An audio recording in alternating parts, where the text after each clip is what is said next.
14h-16h, Brigitte Lahaie, Sud Radio. Bonjour à tous, nous sommes ensemble durant ces 2 heures sur Sud Radio et on va parler de sexualité parce que on confond trop souvent le sexe et la sexualité. Alors j'aime à dire que le sexe, c'est juste 2 organes génitaux qui se rencontrent, pas toujours très bien d'ailleurs, tandis que la sexualité, ça met en scène certes nos organes génitaux mais également l'affect, les fantasmes et bien d'autres choses. Ce qui explique peut-être d'ailleurs pourquoi c'est si compliqué la sexualité mais en même temps si révélatrice de ce que nous sommes à l'instant T, parce que on le sait, notre sexualité bien souvent va évoluer tout au long de notre existence. Philippe Arlin est mon invité, il est sexothérapeute et aujourd'hui tout particulièrement, il a eu envie de mettre l'accent sur une différence fondamentale et qui n'est pas toujours très bien comprise, la différence entre le désir sexuel et la pulsion sexuelle.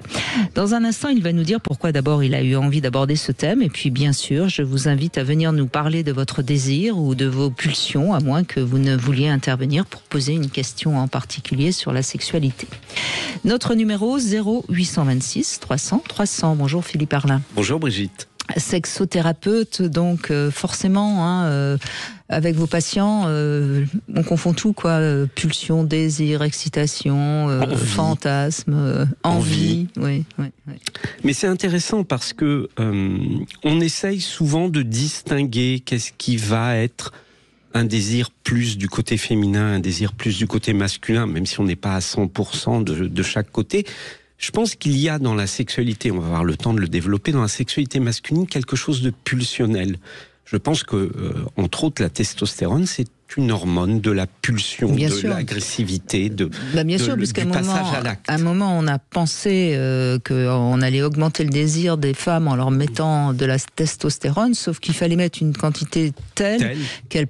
Là, vous avez les poils qui poussaient et la barbe. Alors, elle trouvait du désir. Leur homme en perdait en même temps, donc effectivement, c'était pas très rentable. C'était pas la solution. Et ce côté pulsionnel, j'ai envie qu'on en parle parce que il donne de l'énergie, il donne de l'animalité. Et on verra qu'il est très lié à l'animal en nous. Mais il ne permet pas d'élaborer, il ne permet pas d'être patient, il ne permet pas d'entendre un non. Oui, c'est la masturbation rapide pour évacuer une tension. Voilà, et ça aussi, ça sera important d'en parler, et je crois qu'on en parlera demain, comment ça joue dans la masturbation. Et voilà, alors qu'une envie, ça peut être quelque chose qui nous laisse le temps de préparer.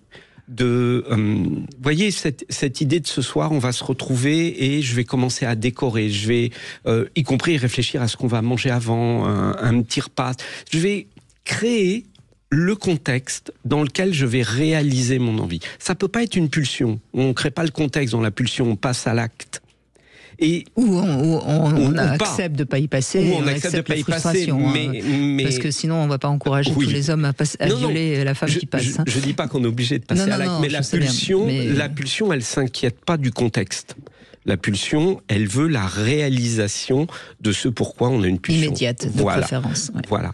Donc, c'est intéressant de voir comment on peut essayer de transformer certaines pulsions en envie, parce que c'est intéressant, et comment, des fois, mettre de la pulsion dans sa sexualité, de l'animalité, de l'instinct, ça peut être extrêmement excitant aussi. Il ne s'agit pas de condamner la pulsion, mais de bien comprendre ces 2 énergies à notre disposition. Et voilà, c'est parce qu'on va savoir en user qu'on passera peut-être du sexe à la sexualité. Et alors, à mon avis, parce que j'ai réfléchi aussi en préparant l'émission, Philippe Arlin, et je me suis dit, mais au fond, est-ce que les femmes qui sont très demandeuses sont dans la pulsion ? Et j'en suis pas certaine, justement. Je pense que nous, les femmes, et étant une femme et ayant eu une époque particulièrement très sexuelle, je crois qu'on est plus dans un désir de plaire, d'être prise, que dans ce que l'homme ressent quand il est dans sa pulsion où il bande et où ça lui monte jusqu'en haut. Les rares cas où j'ai l'impression qu'on peut parler de pulsion chez une femme, c'est dans la masturbation. Où va y avoir vraiment compulsive. Oui, la masturbation un peu compulsive où elles savent exactement où il faut toucher, ça dure 10 secondes et elles sont tranquilles. Là, elles ont vraiment répondu pour moi à une pulsion, il n'y a pas de contexte, il n'y a pas de... si ce n'est de se débarrasser presque d'une tension. Mais effectivement, dans la sexualité, la femme peut aimer, et j'espère d'ailleurs avoir très envie d'avoir beaucoup de sexe, mais effectivement, ça répond pas forcément à une pulsion. Ça répond plus à une envie, malgré tout répétée, mais d'être comblée, nourrie, valorisée. Oui, même prise peut-être par bien plusieurs sûr. hommes dans un club libertin. Enfin, mais là, on est déjà dans la construction d'une envie. C'est ça, il y a déjà quelque chose de cérébral. On n'est plus dans une pulsion, si là, c'est cérébral. Voilà. Tandis que la pulsion pure et simple, elle est très masculine. Elle est dans les tripes. Oui. Et puis elle est très masculine, mais elle est très dans les tripes. Il y a vraiment une tension à libérer. Voilà pourquoi c'est ce qui va générer éventuellement une masturbation rapide pour libérer la tension. Ce qui explique d'ailleurs, et encore une fois, ça ne justifie en rien, mais ce qui explique le côté un peu prédateur de certains hommes qui sont dans leur pulsion et qui n'ont pas appris à réguler. On va les aider à faire la différence et à comprendre que leur pulsion ne justifie rien. Je suis pas sûr que j'ai envie de donner la parole à un homme qui est dans cette pulsion. Non, on va les aider, mais pas forcément les écouter. Je crois que c'est important parce que jusqu'à nouvel ordre, je ne connais pas de femmes violeuses. Il y a des femmes qui vont abuser. Il y a des femmes abuseuses en tout cas. Mais qui ont cette pulsion à ne pas pouvoir se retenir, c'est pas. Ou alors c'est une déviance qui est plus de l'ordre sexuel, ça passera par autre chose. Oui, du sadisme. Donc, voilà. Donc c'est pas le but de notre émission d'aujourd'hui. C'est des sujets sur lesquels on est toujours un petit peu prudent. Oui, il faut. Voilà. Et même les spécialistes sont prudents sur le sujet, donc on va pas faire de généralité. Mais non, dans le domaine de la sexualité, je pense quand même que l'homme a beaucoup plus le monopole de la pulsion que la femme. Et alors, autre question, Philippe Arlin, puis après on va donner la parole bien sûr à tous ceux qui nous écoutent et qui ont certainement beaucoup de choses à dire et à demander. Est-ce qu'au fond, une fois que l'homme est conscient de sa pulsion, est-ce qu'il peut pas un petit peu la transformer en désir, justement ? C'est un peu ce que j'ai envie de transmettre, c'est de montrer comment cette pulsion, elle nous parle de quelque chose qui est important de respecter, mais on peut l'accompagner. C'est ça, on peut la faire évoluer tout doucement. La pulsion, c'est la crise du gamin qui se roule au milieu du grand magasin parce qu'il veut un jouet. Et le travail à faire, c'est de lui dire qu'il n'y a pas de raison qu'il ne l'ait pas, mais peut-être qu'il faut qu'il attende la fin du mois, Noël, ou voilà. C'est-à-dire le moment où, voilà, et pas l'immédiateté. Parce que l'immédiateté ne nous éduque pas à la frustration. Évidemment. Vaste question. Eh bien, c'est à vous maintenant de nous rejoindre sur Sud Radio 0826 300 300. À tout de suite. Sud Radio. Parlons vrai. Parlons vrai. Sud Radio. Parlons vrai. Sud Radio. Parlons vrai. 14h-16h, Brigitte Lahaie, Sud Radio. Philippe Arlin est avec nous, sexothérapeute, et nous évoquons donc la différence entre le désir et la pulsion. Et on commence avec Bruno. Bonjour Bruno. Bonjour Brigitte et bonjour Philippe. Bonjour Bruno. Ce qui est étonnant dans la vie d'un homme, dans la mienne, c'est que finalement la pulsion s'est imposée à moi alors que je l'avais demandé quand j'étais enfant et que je suis passé adolescent. Et donc on ne sait pas trop quoi en faire généralement, et ça demande un temps d'apprentissage. En plus, quand on est adolescent, quand on a des érections, cette montée d'hormones, on a donc... ce qu'explique bien Christian Jamin, qui est endocrinologue, et c'est important peut-être de le dire, surtout pour les jeunes hommes. Au moment de la puberté, il y a une augmentation de testostérone, et au départ, comme l'organisme n'est pas du tout habitué, il est imprégné de la testostérone, et ça a une action fulgurante. Et c'est pour ça que c'est très compliqué pour les jeunes hommes quand ils commencent à avoir cette poussée de testostérone, parce qu'ils ne comprennent pas ce qui leur arrive, ils ont envie tout le temps, ils bandent, et c'est vrai qu'il faut apprendre à gérer ça, comme vous le dites très justement Bruno. Exactement, et donc une façon de le gérer, c'est la masturbation qui permet de soulager le problème quand ça arrive à cette période-là. Et je pense que avec le temps, en fait, ces pulsions qui arrivent, alors je ne sais pas s'il y a une pulsion, mais par exemple il y a des érections non sollicité, et en tout cas pas du tout dans un contexte érotique qu'on peut avoir dans la journée par exemple ou la nuit. Mais c'est vrai que quand il y a une érection, alors qu'il n'y avait pas d'excitation, d'un seul coup ça éveille un peu le corps. Et tout l'apprentissage, je pense, de ma vie d'adulte, ça a été finalement de passer de cette pulsion au désir, parce que l'avantage du désir, c'est que lui, on peut jouer avec, on peut l'entretenir, il peut durer longtemps. parce que la pulsion, on peut très vite, j'ai une érection, je masturbe, j'éjacule, ça peut aller très rapidement, mais à la fois c'est pas un vrai plaisir pour de vrai. Alors que avec le désir, c'est une tension, c'est libérer une tension, c'est vraiment ça. Alors que le désir, c'est vraiment du plaisir et ça peut durer longtemps et prendre plusieurs aspects. Et d'ailleurs, si on sait le cultiver, le désir, on augmente le plaisir, donc ça c'est tout bénef.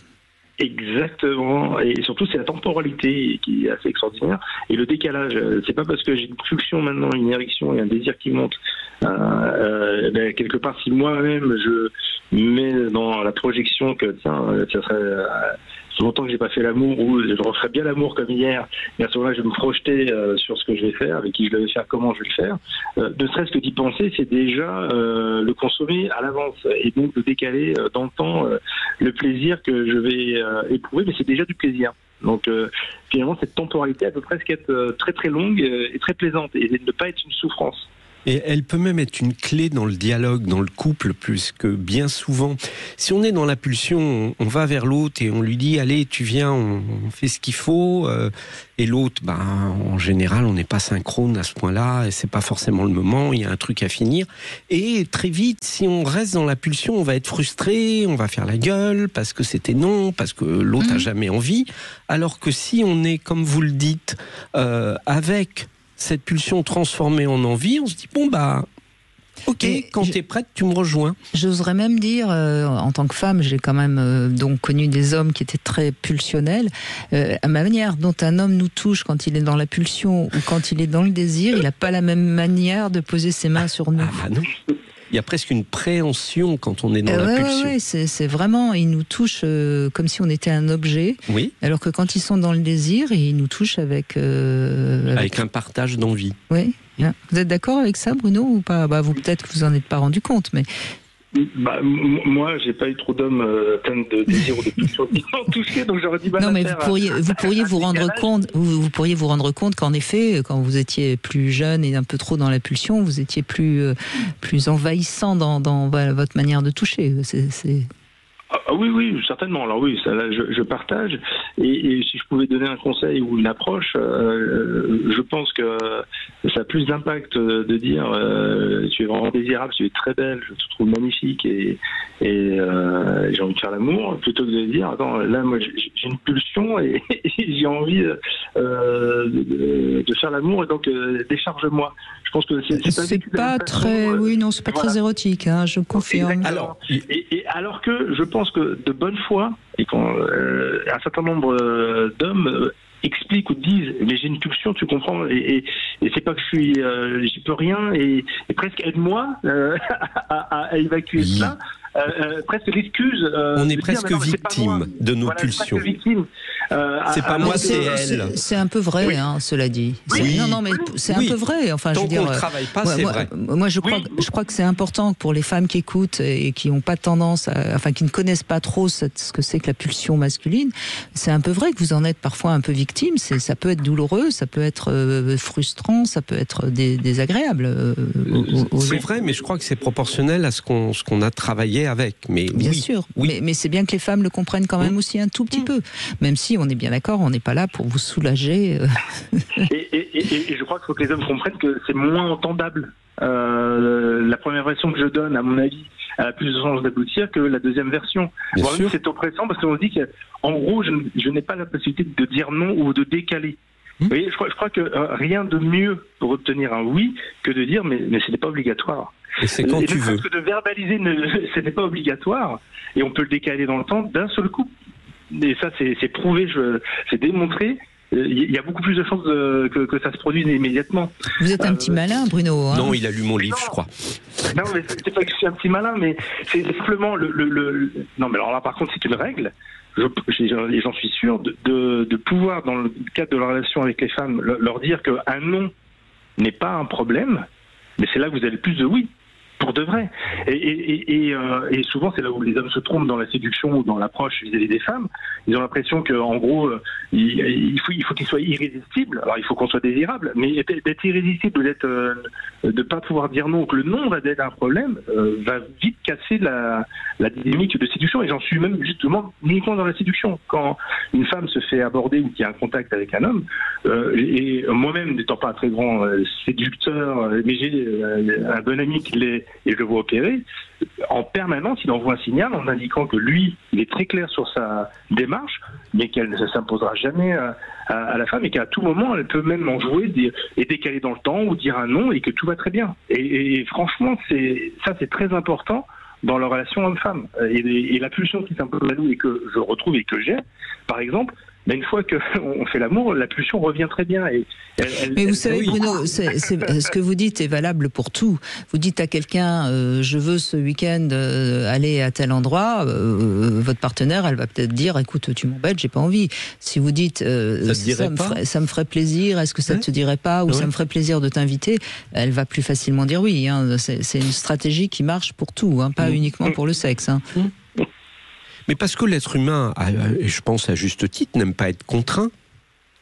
Parce que sinon, pourquoi on pose la question si on impose la réponse? Autant pas poser la question. Tu viens, on fait l'amour, si c'est pas un point d'interrogation à la fin, mais une convocation dans la chambre, c'est pas très excitant. Enfin, ça n'est pas forcément excitant. Donc effectivement, il faut mettre de l'ouverture. Mais c'est aussi ça, c'est là-dessus que je voulais qu'on réfléchisse aujourd'hui, sur passer de la pulsion à l'envie, parce que tout le monde y gagne. Mais pour revenir à la pulsion, c'est qu'une fois que dans l'action et dans une relation sexuelle, ma pulsion reprend aussi quelque part, il y a certains de mes gestes ou de mes actions qui viennent du profond de moi-même. Mais là, encore une fois, là, se libérer en toute liberté. Oui, mais là encore une fois, où on voit que la pulsion elle est plus masculine que féminine. Bruno, si votre femme, votre partenaire vient vers vous, alors vous êtes en train de regarder, peut-être pas le match de foot, hein, mais pas gagné. Peut-être pas. Hein. Mais en tout cas, si vous êtes en train, je sais pas moi, de lire ou de faire quelque chose et qu'elle vient vers vous en disant j'aimerais bien faire l'amour, etc. Immédiatement, votre pulsion, elle est là et vous êtes prêt. Hein.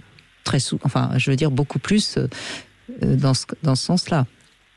Je dirais même que là, on est dans l'envie. C'est-à-dire que nous, les hommes, on a un peu l'habitude de maintenir 2 dossiers d'ouverts dans la tête, puisqu'on accuse les hommes de ne pas être multitâches, ce qui est un mensonge.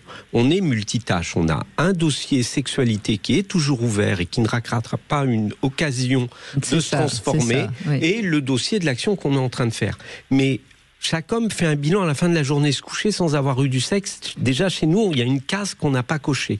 Beaucoup de femmes vont aller se coucher avec beaucoup de plaisir à la fin de la journée, en se disant que elles ont fait tout ce qu'elles avaient à faire.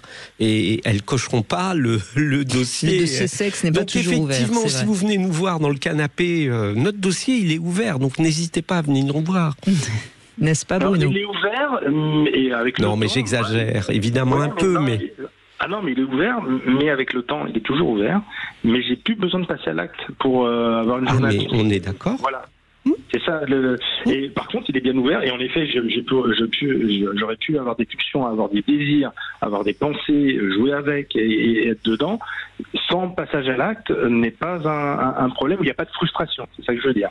Bien sûr, parce que vous avez avancé. Merci beaucoup en tout cas d'avoir commencé avec nous, Bruno, parce que c'est très clair. Hein, on a déjà bien déblayé le terrain, si je puis dire. En Love Conseil, on va se retrouver. Pourquoi c'est si important dans un couple d'avoir des projets communs autres que le sexe? Avec Philippe Arlin, aujourd'hui, nous parlons de la différence entre pulsion sexuelle et désir sexuel. Vous souhaitez participer à l'émission? Notre standard vous attend, 0826 300 300. 14h-16h, Brigitte Lahaie, Sud Radio. Brigitte Lahaie, Sud Radio. Le Love Conseil. Alors Philippe Arlin, pourquoi c'est important dans un couple d'avoir des projets communs? C'est mon Love Conseil et vous pouvez bien sûr réagir. En fait, le couple, c'est un peu une entité, et comme toute entité, pour ne pas mourir, il faut toujours être en action, il faut vivre en quelque sorte. Et la vie, c'est du mouvement, et la relation donc doit toujours aller vers un avenir commun. Alors bien sûr, chacun peut avoir des projets individuels, mais le couple doit avoir un objectif objectif commun en quelque sorte. Et on constate que malheureusement, souvent, des couples qui ont eu comme projet d'avoir des enfants et ensuite d'acheter une maison, ou de la construire, et bien quand tous ces objectifs sont réalisés, et bien le couple s'endort tranquillement et généralement, il y a parfois même un adultère qui redonne un petit peu de vie à l'un des partenaires, mais qui rend la rupture presque inévitable. Alors, si le couple avait rebondi sur un autre projet, eh bien, il serait peut-être resté plus vivant. Donc, soyez c'est très important ce que je veux dire. Faites un peu votre bilan. Est-ce que vous avez un projet? Alors, il peut être sexuel, artistique, sportif, touristique, humanitaire, politique, professionnel. Je ne sais pas, je peux en rajouter, etc. Mais c'est important d'avoir toujours un projet à faire ensemble. Un couple sans avenir commun est en danger, même si, a priori, tout va bien. Donc, une passion commune, ça permet de voir ensemble des moments heureux à vivre. Et c'est vraiment très important. Non, mais c'est vrai que quand les couples viennent et que je les interroge sur qu'est-ce qu'ils ont en commun et qu'il n'y a effectivement pas ces traits d'union, parce que c'est vraiment des traits d'union, le couple est fragilisé. Et c'est vraiment l'idée d'avoir un projet commun. C'est pas d'avoir des enfants en commun, d'avoir la maison en commun. Oui, voilà. Le projet commun, c'est pas les travaux de la maison. Encore que ça, si on a... Quand on les fait tous les deux, ça va, mais quand on attend après ça, les travaux peuvent... Oui, mais si c'est un projet qui est assez chouette de créer... mais il faut que les deux s'y retrouvent. Une véranda ou une amélioration. Ou un nouveau jardin. Mais construire ensemble, vraiment, en tout cas, projet.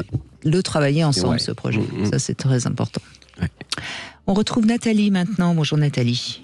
Bonjour Brigitte et bonjour Philippe. Bonjour Nathalie.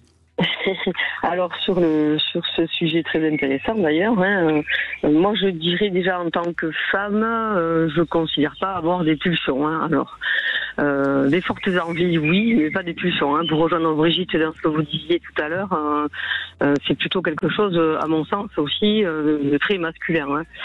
Merci de confirmer. Oui, je pense. Oui, on est d'accord.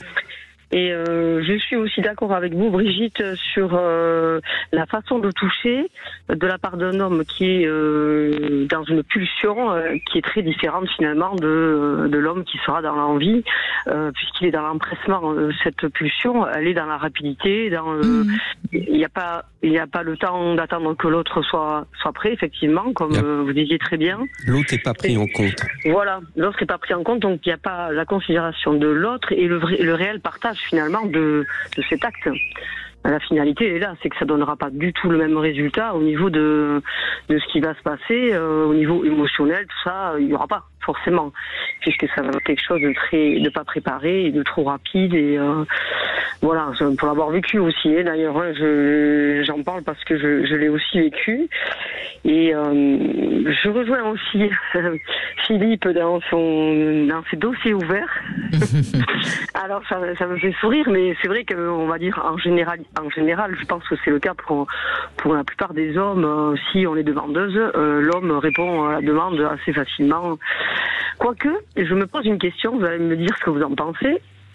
Est-ce que cette histoire de pulsion, d'attrait comme ça vers le sexe, n'est pas liée aussi à une histoire de nature de la personne, à savoir les hommes plutôt extravertis et les hommes plutôt timides? Ça j'ai pu le constater, moi, avec des personnes plus introverties, plus timides. Ça va pas se passer de la même manière. Il y aura pas forcément une réponse à la demande féminine. Voilà, c'est quelque chose de beaucoup plus... mais qui s'explique pas par le manque de pulsion. Ça s'explique juste par la manière dont ils canalisent leur pulsion. C'est-à-dire que la personne timide, la personne plus introvertie va peut-être moins laisser sa pulsion en avant, sa pulsion s'exprimer. J'irai pas jusqu'à dire qu'il n'en a pas. Il y a des hommes qui sont peu pulsionnels. Il y a des hommes qui sont peu pulsionnels, et d'ailleurs ça pose énormément de problèmes quand dans un couple c'est l'homme qui n'a pas envie, parce que c'est presque pas normal, donc la femme est vraiment perdue face à un homme qui lui dit non. Mais pour revenir à ce que vous dites, je pense que la distinction, elle est dans le comportement, mais pas dans l'absence de pulsion. Je pense que l'homme a relativement plus ou moins de pulsions. Alors il y en a qui vont les valoriser, donc très naturellement, quand on valorise quelque chose, on l'augmente. Il y en a qui vont être moins à l'écoute de leur pulsion, donc ils pourront croire en avoir moins. Mais c'est surtout la manière presque politique, sociale, avec laquelle on va gérer nos pulsions, selon qu'on est extraverti ou introverti, qui va être la différence que vous ressentez. Et d'ailleurs, c'est intéressant de voir que depuis MeToo, on a quand même beaucoup d'hommes assez jeunes qui se sont un peu coupés de leur pulsion, comme s'il y avait une sorte d'inhibition sociétale et qui disent non, j'ai pas très envie, non, je comprends pas de quoi on parle. Et je suis assez d'accord, sans doute qu'ils ont ces pulsions, mais qu'elles ont été totalement ensevelies sous une sorte Et je pense que du coup, la clé, c'est de revenir à l'envie, parce que cette envie, elle est respectueuse, elle n'est pas du tout dans... Voilà, c'est-à-dire que je pense que quand on est jeune, on est un peu dans avoir des pulsions ou rien, et l'idée, c'est de poser un terme qu'on ne pose pas assez, parce que même chez les femmes, on parle de consentement et pas d'envie, mais de poser le terme d'envie, de respect, et à partir de là, tout se passe bien et personne ne coupe la sexualité de personne, et les hommes peuvent exprimer leurs envies, mais sous forme d'envie, et c'est leurs pulsions qui passeront. Et c'est très important aussi que dans le rapport sexuel, les pulsions se libèrent, parce que sinon, on a des gens qui arrivent, on a l'impression qu'ils savent pas ce qu'ils vont faire au niveau du rapport, et ça gâche tout.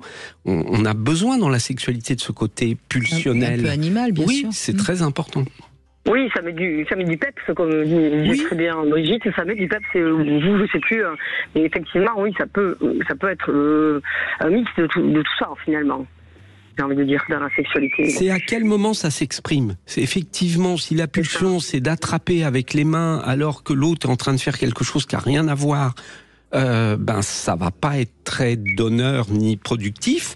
Par contre, dans la sexualité, à partir du moment où on a exprimé des envies des deux côtés et qu'on a envie de s'amuser, oui, c'est bien de lâcher l'animal et d'être dans la pulsion, dans l'intensité, parce que cette intensité, l'autre en a besoin aussi pour son excitation, de se sentir fortement désiré, c'est très important.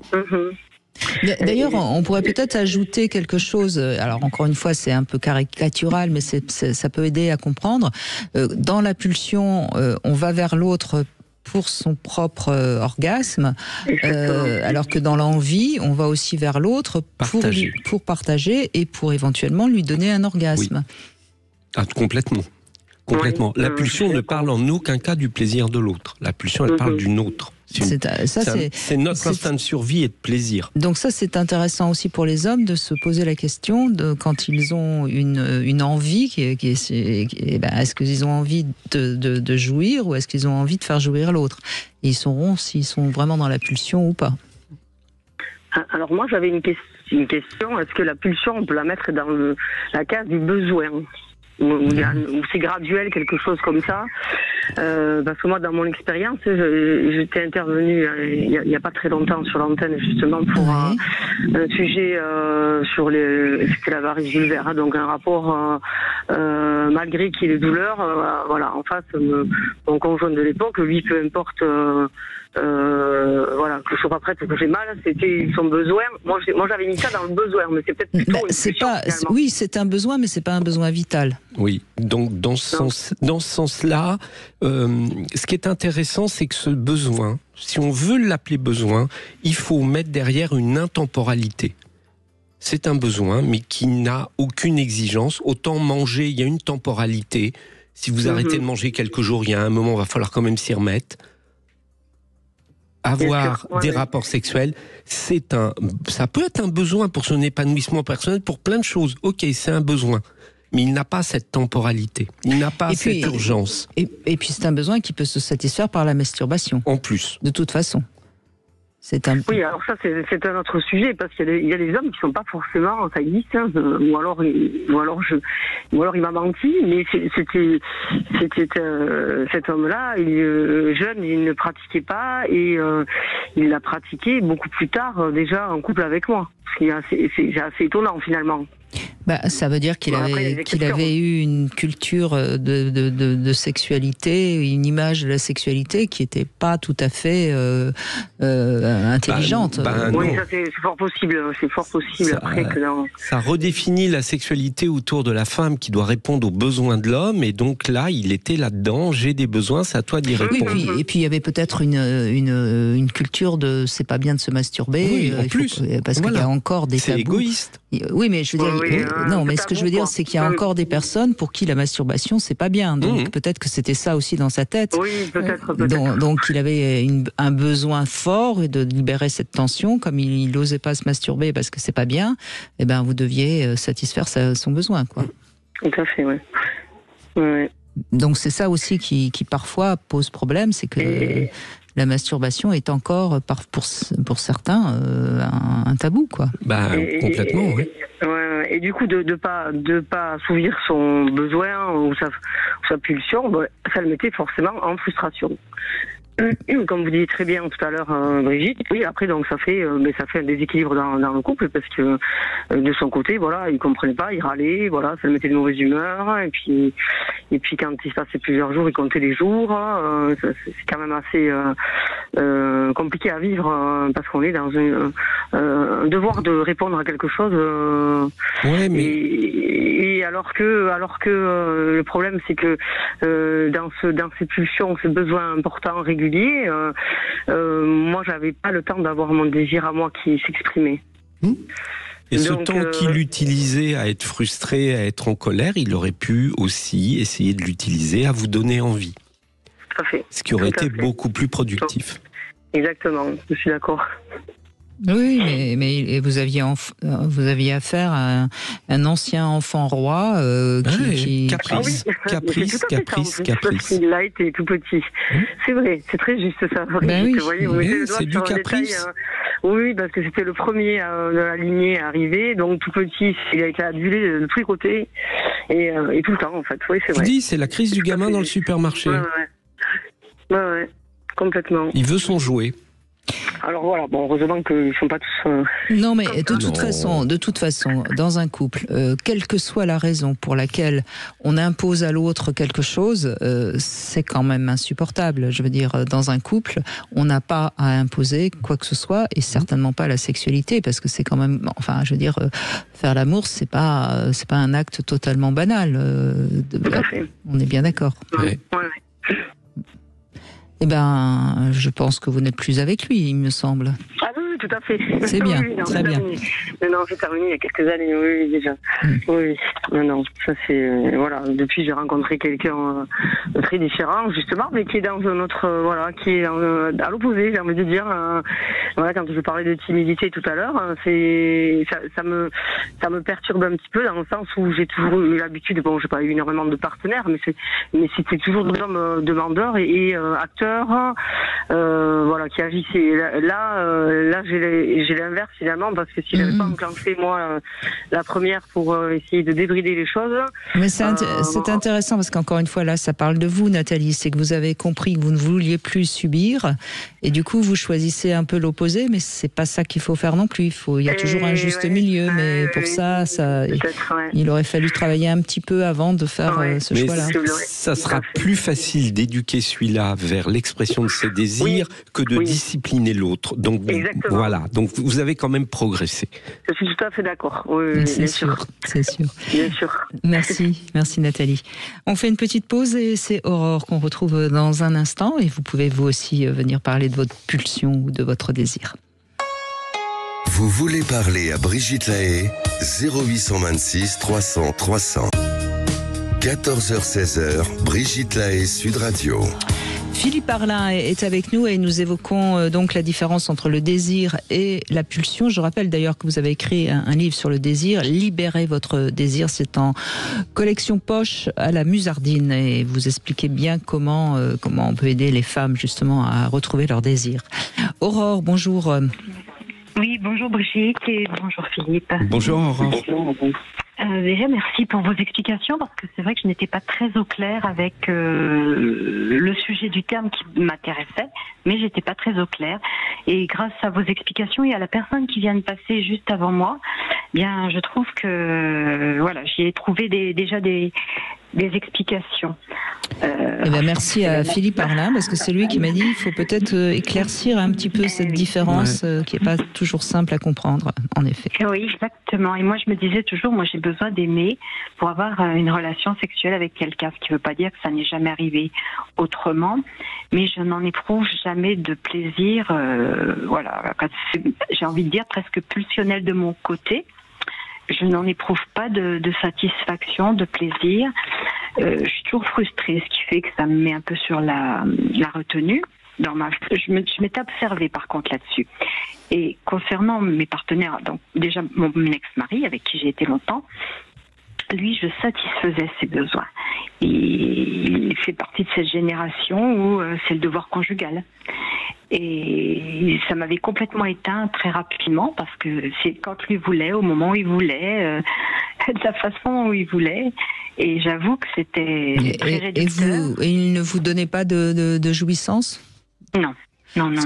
Parce que ça encore, satisfaire le besoin de l'autre, si à l'arrivée on a de la jouissance, c'est pas grave. Mais si en effet on a rien, à un moment donné, ça coupe complètement, évidemment. On n'est pas au service de l'autre, quoi, du plaisir de l'autre. C'est pas, en tout cas, c'est pas la définition de la sexualité. On peut l'être dans d'autres éléments de la vie, mais le sexe n'est pas censé servir à ça.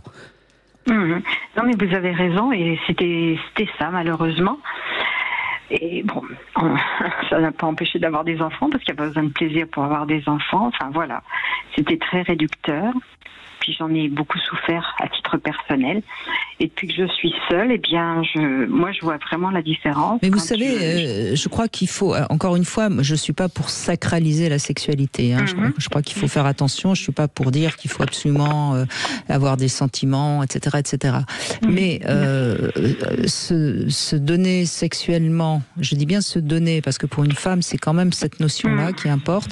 Se donner sexuellement pour rien, hein, s'offrir pour rien, parce que encore si à chaque fois vous avez fait un cadeau, une fleur ou quelque chose, au moins vous auriez eu. Vous voyez, se donner pour rien, à un moment donné, ça abîme. Et je crois que c'est vraiment important de le dire de cette manière aussi crue. Les putes, elles se donnent, mais elles ont quelque chose en échange. Donc il y a un échange et elles se sentent pas spécialement abîmées. Enfin, en tout cas, si elles sont consentantes, évidemment, je parle pas de proxénétisme, etc. Non, mais c'est très juste de préciser tout ça, parce qu'en fait, c'était comme ça. C'était dû dans le sein du couple, parce qu'on était mariés, parce que j'étais sa femme, voilà. Donc effectivement. Non, mais le devoir conjugal, il n'a pas été écrit par hasard. Je pense qu'il y a vraiment des hommes, et on ne va pas leur reprocher parce que c'est une histoire de société. Il y avait des hommes qui vraiment pensaient que, voilà, c'était comme ça le job. Eux, ils assuraient sur des trucs sur le plan matériel, et vous deviez assurer et apporter aussi une réponse sur les besoins. Regardez, il y a une ou deux générations en avant, nos grands-mères, elles étaient enceintes quasi tout le temps. Enfin, voilà. Et donc il y a quelque chose qui heureusement est en train d'évoluer. Oui, et heureusement, mais par contre, je rejoins la personne qui était là avant, c'est-à-dire que les hommes, y compris, moi j'approche la soixantaine, donc y compris dans une tranche d'âge assez avancée, je trouve qu'ils n'évoluent pas. Alors, il y a certainement une évolution, mais en fait, cette évolution, moi, soit je tombe sur quelqu'un qui est dans la pulsion, et ça n'apporte pas grand-chose, et ça m'est déjà arrivé, soit je tombe, un peu comme la dame disait, sur quelqu'un qui n'a pas forcément d'envie, qui est gentil. Mais ça s'arrête là, et puis, c'est pas un point utile vraiment essentiel pour eux. Et je trouve que ça, à mon avis, il y a eu des choses qui ont bloqué quand même une évolution chez les hommes. Je trouve ça dommage. Ceux qui étaient un peu pulsionnels avant et qui ont de toute façon un peu cette niaque, cette avance, de toute façon quoi qu'il arrive, voilà, ils y vont. Eux, ça les a pas changés, mais il y a des personnes plus sensibles qui du coup se sont un peu comme moi aujourd'hui, en fait, un peu extrêmement limité, même peut-être. Enfin, c'est mon observation. Oui, mais vous avez. Alors, c'est peut-être un petit peu trop noir ou blanc, mais vous avez raison. Mais vous avez raison. Sauf que, je crois que Philippe l'a dit il y a un instant, l'homme gentil, vous pouvez l'éduquer. À l'inverse de l'autre. Ah oui, c'est vrai, je vous ai entendu dire ça. C'est vrai que c'est important de le reconnaître. Alors, derrière un homme gentil, il y a aussi... Alors, je ne sais pas dans quel pourcentage, mais j'aime à croire que derrière l'homme timide, c'est pas gentil, c'est pas un défaut, mais l'homme timide qui va pas forcément affirmer son désir, c'est peut-être aussi un homme, en tout cas quand on est sur un âge un peu plus avancé, qui doute de sa capacité à l'érection. Et qui donc, du coup, va pas aller se mettre en échec. Et c'est pour ça qu'il faut apprendre à avoir des caresses. Voilà, de la rassurance, lui montrer que ce que vous attendez de lui, justement, c'est pas une performance, c'est une présence, c'est un partage, c'est des caresses, voilà. Et c'est peut-être ce qui lui donnera le droit d'avoir de nouveau des pulsions, parce qu'on peut avoir des pulsions sans érection, ça aussi. Oui, c'est vrai. C'est très important. La pulsion, c'est pas une manifestation physique qui s'appelle érection. La pulsion, c'est une envie presque incontrôlable, qu'on peut contrôler bien sûr, mais qui s'exprime comme ça. Donc, alors, c'est pas toujours l'explication, j'ai bien dit, il y a un pourcentage et je ne le connais pas, mais quelqu'un qui va approcher de la soixantaine, qui est un homme, va y avoir de toute façon naturellement des érections qui sont moins là, moins faciles, et donc, comme on n'aime pas aller à l'échec et puis on n'aime pas trop se présenter au repos, on va naturellement être moins avenant, moins entreprenant. D'accord. Merci pour toutes ces précisions. C'est vraiment une mission utile. Mais oui, mais c'est important de comprendre. Donc, si vous êtes avec un homme que vous trouvez sympathique, vous vous mettez contre lui tranquillement, avec tendresse. Tendresse, câlin, caresse. Et puis pas de pression. Et puis pas de pression. Et tout doucement, ça peut s'éveiller. La bête peut s'éveiller un petit peu quand même. Et puis ça peut être une vraie motivation du coup à deux de prendre le problème en charge. C'est-à-dire que peut-être qu'un homme qui a des problèmes d'érection et qu'on a honte, parce qu'on peut en avoir honte et c'est normal, ou qui... Voilà, eh bien, s'il sent que dans son couple c'est accueilli et qu'il a le droit, etc., l'idée d'aller en parler va être plus facile et d'aborder certains traitements, non pas pour être systématiquement en érection quand il y a des rapports, mais pour de temps en temps s'offrir un petit moment de plaisir et prendre soit une pilule, soit une technique qui permet d'avoir une meilleure érection, ça peut vraiment être intéressant. Et puis, je crois que c'est important, aussi bien pour les hommes que pour les femmes, le plus essentiel, c'est pas le rapport sexuel, c'est le toucher. Et on oublie si on a un compagnon et qu'on a la possibilité de se toucher, de s'embrasser, c'est déjà un plus. Après, c'est la sexualité, encore une fois, ce n'est pas vital. Non. Par contre, le contact l'est. Oui. On a besoin d'être touché, mais touché dans le sens le plus humain et le plus chaleureux possible. Le pot à pot. Le pot à pot, oui. C'est d'ailleurs un des grands drames des personnes âgées qui perdent leur compagne ou leur compagnon et qui se retrouvent seuls. C'est généralement pour ça d'ailleurs qu'ils ne vivent plus très longtemps, parce que justement ils ont plus ce toucher qui donne, qui met en bonne santé. Donc, n'hésitez pas, Aurore. Faites le premier pas tout doucement et ça peut marcher. Merci en tout cas, Aurore. Merci beaucoup de votre appel. Et puis, on va continuer évidemment à parler de la pulsion et du désir, de l'envie aussi, avec vous, et puis avec vos questions ou vos témoignages. Vous n'hésitez pas. Je crois qu'on a peut-être aussi une petite devinette qui vous attend, Philippe Arlin. Oh, elle est facile celle-là. C'est une femme sans courbe. Pourquoi on dit que c'est un pantalon sans poche? Vous avez le temps des infos pour nous trouver la réponse. Pulsion sexuelle et désir sexuel. Quelle est la différence? On en parle aujourd'hui avec Philippe Arlin. Vous voulez réagir? Appelez-nous au 0826 300 300. 14h-16h, Brigitte Lahaie, Sud Radio. Philippe Parlin, sexothérapeute, est avec nous et nous parlons de la pulsion et du désir. Ça vaut le coup parfois, hein, en effet, quand un couple s'accroche sur ces questions-là, d'aller, parce qu'avec une consultation, vous réglez, j'imagine, beaucoup de malentendus, beaucoup de mauvaises interprétations, parce qu'au fond, chacun y va de sa propre interprétation. On l'a vu d'ailleurs avec le témoignage d'Aurore. Ça permet déjà de mieux se comprendre. Voilà, en une consultation, on peut mieux se comprendre, mieux poser les bases du problème, et à partir de là, de voir comment on avance, comment on peut travailler, ou de manière plus individuelle, parce que évidemment après chacun va avoir sa dimension à travailler. Mais effectivement, en une consultation, on avance énormément de choses, parce qu'encore une fois, la sexualité, on est livré avec, mais on a oublié la notice, ou alors la notice doit être dans une langue qu'on n'est pas capable de lire. Et il faut arrêter de croire que c'est inné, qu'on est censé être bon, que ça se passe avec tous nos partenaires de la même manière. Il faut accepter d'apprendre, de se remettre en cause. Donc, ouais, ça questionne, surtout si c'est un sujet où on est susceptible. C'est compliqué. Mais on est susceptible, bien puisque sûr. la sexualité, ça touche les choses les plus à notre soi profond. Bah oui, donc forcément, on est susceptible. C'est normal. Et je crois qu'il faut déjà accepter. J'aime bien jouer au décodeur. Hein, j'appelle ça jouer au décodeur. C'est-à-dire aider chacun à comprendre ce qui se dit, ce qui se joue. Parce que déjà, souvent, ça apaise. Bien sûr. Alors, vous avez une réponse à me donner? Une femme sans courbe, c'est comme un pantalon sans poche? On ne sait plus où mettre les mains. Absolument, c'est tout à fait la bonne réponse, bravo. Christophe est avec nous. Bonjour Christophe. Oui, bonjour Philippe, bonjour Brigitte. Bonjour Christophe. Enchanté. Eh bien, allez-y, on vous écoute. Vous avez envie de témoigner sur des femmes qui auraient eu des pulsions sexuelles, c'est ça? Alors, j'aurais plutôt parlé des pulsions sexuelles. Moi, j'en ai eu. J'ai au-dessus de 55 ans. Donc, quand j'étais jeune, j'avais des pulsions sexuelles que je voulais assouvir pour différentes raisons. Bien sûr. Déjà parce que j'en avais envie. J'étais physiquement, j'avais des besoins physiques.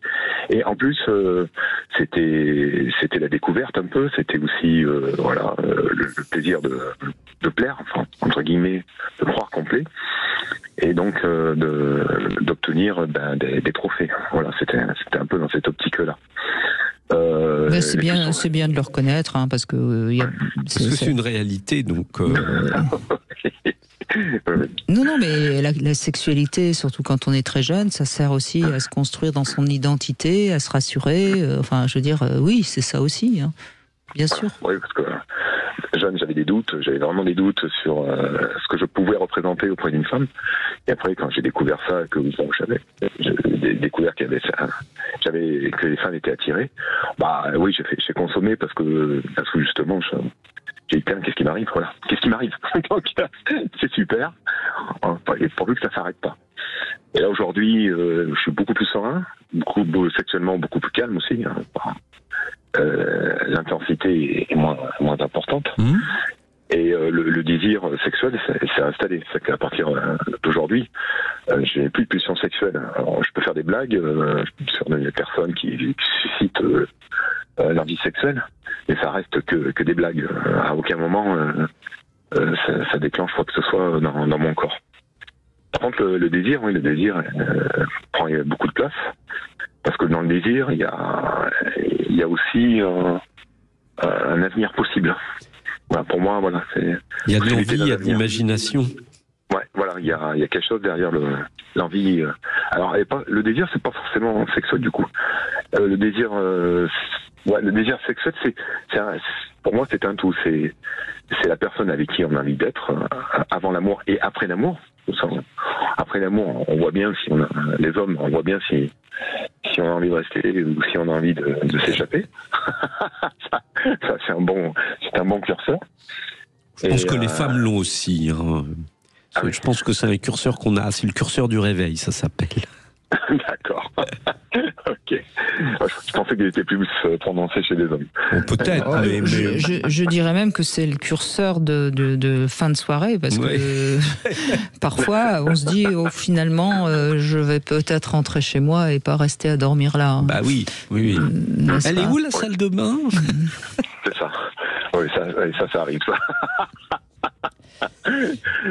Voilà, moi ça m'arrive plus parce que moi aujourd'hui, la relation est beaucoup plus. Lorsque j'ai une relation, elle est beaucoup plus sur l'échange déjà. Oui, on se jette moins vite l'un sur l'autre. Hein, on a appris. Le rapport sexuel dure même plus longtemps, c'est-à-dire il commence avant et il continue derrière, justement. C'est-à-dire il y a aussi le fait de rester dans les bras l'un de l'autre, derrière il se passe quelque chose, c'est plus riche. Oui, tout à fait. Voilà, je suis d'accord là-dessus. Et donc, voilà. Donc, ma sexualité et mes pulsions ont évolué en fonction de l'âge et puis d'une certaine sérénité par rapport à mon moi, quoi, à ma personne, et comment j'ai pris de l'assurance avec les années. Ça, c'est intéressant aussi ce que vous venez de dire, parce que ça peut aider des hommes qui sont justement un peu trop dans la pulsion.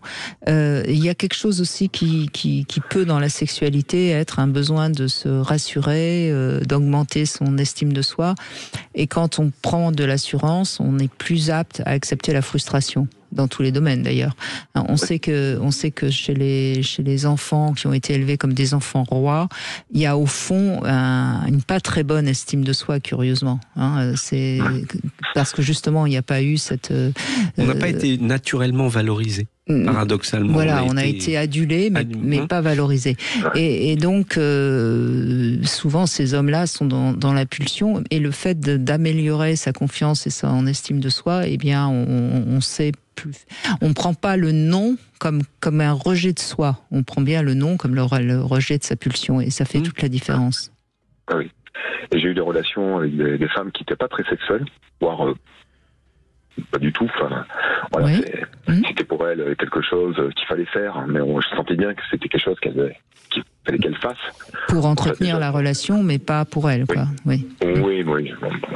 Et c'était pas, voilà, je me suis pas posé de questions. Je me suis pas dit, bon, mon problème c'est moi, c'est que, voilà, elle a pas trop envie, et ma confiance m'a permis de garder quand même la relation, parce qu'il y avait autre chose. Il y avait beaucoup de charme. Il y a beaucoup de. Alors c'est marrant, c'est assez paradoxal. Lorsque les femmes sont assez peu sexuelles, elles sont finalement très charmantes, très douces, très. Mais sur l'acte sexuel en lui-même, c'est pas en corrélation avec. Vous voulez dire que les autres c'est des chiennes? Non, je plaisante. Non, je plaisante. C'était mais j'entends ce que. Ouais. J'ai été surpris par des femmes qui étaient très sensuelles et pas très sexuelles. Voilà, l'acte en lui-même les intéressait pas trop, quoi. Oui, mais c'est vrai. Mais il y a beaucoup de femmes sexuelles. Je crois qu'il faut pas les oublier, et elles trouvent pas toujours leur place, justement. C'est-à-dire que quelquefois, nous les hommes, on n'est pas forcément à l'aise avec une femme trop sexuelle. On finit par avoir un peu peur. En tout cas, moi, c'est ce que j'observe chez mes patients. Ouais. Je suis d'accord avec ça. Oui. Ça. D'abord parce que on va se faire manger. Il faut assurer. Quand une femme est très sexuelle, elle remet plus facilement le couvert. Et vous, c'est plus compliqué, oui. Oui, il faut l'envie. Quand l'envie, elle n'est pas là. Après, ça devient un travail. Après. Il y a des hommes peu sexuels et des femmes très sexuelles. Je pense que c'est pas les majorités, mais ils existent. Et c'est là, encore une fois, où le mieux, c'est de se rencontrer sur les mêmes fréquences. Mais c'est malheureusement pas si simple que ça. Non, parce que le contexte du début de relation facilite l'expression du désir, facilite plein de choses. Et donc, je dis toujours avec humour, au bout d'un an, on se rend compte qu'on a été un petit peu trompé sur la marchandise. Il y a eu des promesses de vente et... Il y a plein de choses qui se faisaient les premiers mois qui se font plus les mois d'après. Donc, messieurs, si ça vous arrive, c'est normal, ça se discute, ça peut revenir, mais il faut en parler. Ça se travaille. Merci beaucoup, Christophe. En tout cas, merci de ce témoignage. On va se retrouver justement avec une femme très sensuelle ou sexuelle, je ne sais pas, on va lui demander. Qui va nous prendre la parole dans un instant. À tout de suite. Sud Radio. Parlons vrai. Sud Radio. Parlons vrai. 14h-16h, Brigitte Lahaie, Sud Radio. Philippe Parlin est avec nous, sexothérapeute, et merci à Cathy justement de réagir, puisque vous avez envie de revenir sur mes propos qui disaient que les femmes n'étaient pas pulsionnelles, et vous vous sentez, vous, assez pulsionnelle. C'est ça, Cathy? Bonjour. Oui, bonjour Brigitte, je suis ravie de communiquer avec vous et d'échanger avec le reste des auditeurs. Bonjour Cathy. Bonjour. Depuis le début de l'émission, je voudrais m'élever un petit peu en faux à ce que vous aviez au début, c'est-à-dire que les pulsions seraient l'apanage masculin et seraient genrées. Comme toutes les autres pulsions d'ailleurs, je m'élève en faux. Je vous la fais courte, mais j'ai 72 ans, j'ai un partenaire régulier depuis 6 ans qui a 66 ans. C'est mon partenaire habituel, il me procure des orgasmes clitoridiens et vaginaux. C'est une relation très satisfaisante, mais indépendamment de ça, j'ai des pulsions fugaces, soit quand je me mets au soleil, je prends des bains de soleil dans le sud, à mon accent ça doit s'entendre, je suis naturiste en plus, quand je fais aussi ma toilette, que je prends un bain, que je prends soin de moi, ou avec le contact de certains vêtements, une robe légère en été ou les draps le matin dans le lit, tout ça me procure des pulsions fugaces que je dois soulager par la masturbation, mais c'est indépendant, ça ne me concerne que moi, c'est indépendant j'ai pas besoin de fantasmer ni autre. Alors que vous avez largement des orgasmes avec votre partenaire, vous avez néanmoins des besoins de vous masturber régulièrement. Voilà, mais c'est pas c'est pas des fantasmes, c'est l'occasion qui se présente, c'est le frottement d'un tissu, les draps, le bain, vous voyez, le soleil. Et là, c'est fugace, mais il faut que je me soulage immédiatement. Mais c'est ce que je disais tout à l'heure, c'est que la pulsion chez la femme va vraiment se manifester dans la masturbation. C'est pas une pulsion d'aller vers l'autre, de prendre l'autre, voyez, c'est pas la pulsion de l'acte sexuel. C'est par contre une tension dans le corps qui peut être générée par un contact, un tissu, un rayon de soleil, une tension. Et voilà, on y répond, et souvent très rapidement. Très rapidement, c'est fugace, mais ça demande un soulagement immédiat. C'est très épicurien et narcissique. Oui, voilà. Mais je sais plus comment ça s'appelle. J'ai quelqu'un qui un jour m'avait expliqué ça. Donc c'est sans doute une hyper sensibilité du clitoris, parce que je suppose que c'est surtout par une caresse clitoridienne que vous vous masturbez. Bien sûr. Hein, bien sûr. Oui. Non, mais ça aurait pu être aussi avec un god. Hein. Mais donc, il pointe sa tête au soleil et il est tout content. Mais voilà. Et donc, il faut qu'on s'occupe de lui. C'est pour ça que c'est solaire épicurien et comme je vous disais, voilà, c'est une sensation qui fait que. Mais vous avez raison. Hein. Vous avez complètement raison, mais c'est relativement rare. Faut bien le reconnaître. Il y a peut-être d'autres femmes qui vous écoutent et qui pourraient dire la même chose. Hein. Je suis pas en train de dire que vous êtes un cas unique, loin de là, mais c'est pas la majorité des femmes. Voilà, c'est pas une suggestion, c'est pas un fantasme, c'est quelque chose qui se produit plutôt épidermiquement. Oui, mais j'ai envie de dire que nous, notre pulsion, elle va d'abord se traduire comme ça, et après on la transforme en une énergie, une envie, il faut qu'on y réponde. C'est-à-dire qu'on associe notre pulsion à l'autre. Bon, quelquefois on l'associe à notre main aussi, ça arrive, mais on l'associe à l'autre, et quelquefois c'est cette pulsion qui peut amener à des dérapages et qui peut vraiment devenir malsaine chez les hommes. Voilà, alors que là, là vous faites du mal qu'à votre bien. Voilà, c'est ça. Il n'y a pas de mal à se faire du bien, et voilà. Je voulais le dire parce que je pense que les pulsions, c'est pas genré. C'est pas la genré. manière dont elles vont s'exprimer l'est. Parce que c'est qu'on a appris comme ça, et il y a une forme de quelque chose de sûrement plus agressif dans la pulsion masculine.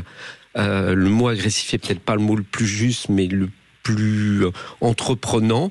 Que là, c'est un besoin pressant, j'ai envie de dire.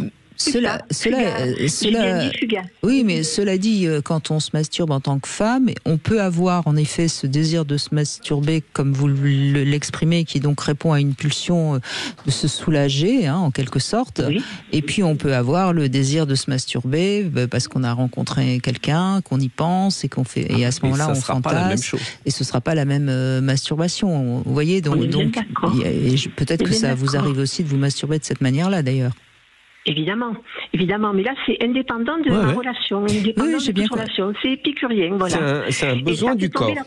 Voilà, c'est ça, ça monte et puis il faut que ce soit rapidement satisfait, ça fait tomber la pression et après. Et justement la question, Cathy, quand par exemple vous avez ce besoin mais que vous pouvez pas le satisfaire parce que vous êtes chez des gens ou en tout cas dans un lieu où vous pouvez pas vous masturber, c'est désagréable. Non, ça m'arrive pas, ça c'est pas obsessionnel. C'est quand je suis seule justement. C'est plutôt quelque chose, je l'ai dit tout à l'heure, narcissique. C'est au soleil, c'est un tissu qui est sur vos cuisses, c'est un bain, voilà. Donc ça se produit que quand vous pouvez y répondre. C'est ça. Okay. C'est ça. Okay. Ce qui est déjà d'ailleurs un peu éloigné de la vraie pulsion. Vous voyez. Oui, alors je viens de venir, j'étais secrétaire de direction il y a très longtemps, je travaillais dans un bureau et ça m'est arrivé une seule fois où ça m'a pris en travaillant et je suis allée aux toilettes et je me suis masturbée dans les toilettes. Mais ça a été la seule fois où j'étais, disons, dans un milieu pas intimiste. Oui, okay. Mais il y a quelques femmes, et je ne sais plus comment ça s'appelle d'ailleurs, je suis désolée, il y a quelques femmes qui ont ce besoin impulsif de se masturber, même sur leur lieu de travail, etc. Et généralement plusieurs fois par jour. Et là, on est réellement dans quelque chose qui est un petit peu quand même embêtant et pas tout à fait naturel. Ouais. Tandis que vous, on voit bien que c'est vraiment une sexualité très épanouie, vous êtes très à l'aise, et je crois que on a presque envie de dire que vous en avez de la chance, et vous allez rester en très bonne santé très longtemps, à mon avis. Mais pour moi, c'est quelque chose de vital et j'en profite. J'espère en profiter jusqu'au bout et voilà. Parce que je suis née il y a 72 ans, donc j'ai vécu, si vous voulez, toutes les périodes assez permissives que vous connaissez et dont vous parlez. Bien sûr. Et des parents sans tabou et donc la pilule avant tous les ennuis que ça pouvait éviter et donc voilà. Merci d'avoir témoigné, c'est un joli témoignage et comme quoi chacun a sa sexualité et c'est important de la comprendre et de la connaître. Merci beaucoup Cathy, on se retrouve avec le Sexo Conseil, on va parler justement de la chirurgie esthétique des organes sexuels. Pourquoi et pour qui ? Venez apporter votre témoignage et réagissez à l'émission en appelant dès maintenant le 0826 300 300. 14h-16h, Brigitte Lahaie, Sud Radio. Brigitte Lahaie, Sud Radio, le Sexo Conseil. Alors, Philippe Parlin, on va aborder un sujet aussi un peu complexe, la chirurgie esthétique des organes génitaux. Je crois qu'encore une fois, il ne faut pas être pour ou contre la chirurgie esthétique, c'est totalement stupide. Il y a des cas où ça peut vraiment être un plus, et puis il y a des cas où c'est vraiment excessif. Une opération, ça reste une opération. Alors, en ce qui concerne les organes sexuels, il y a bien sûr les seins, et c'est vrai qu'ils sont très importants dans la symbolique sexuelle. On sait que les seins, pour les femmes, c'est comme le pénis pour les hommes. Si on simplifie, bien sûr, il y a toujours des...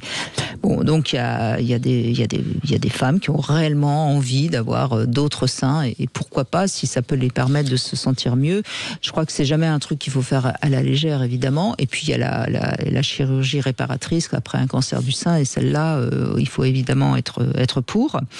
Attention quand même d'en parler avec le partenaire. Je pense que c'est quand même pas une décision à prendre uniquement en tant que femme, même si bien sûr c'est à elle d'avoir la décision finale. Vous êtes d'accord avec ça déjà ? Oui, je pense que... Alors, en cas de cancer, la chirurgie réparatrice, c'est quelque chose qui doit exister, mais je pense qu'il faut aussi laisser à chacun le temps de se réapproprier son corps, mais oui...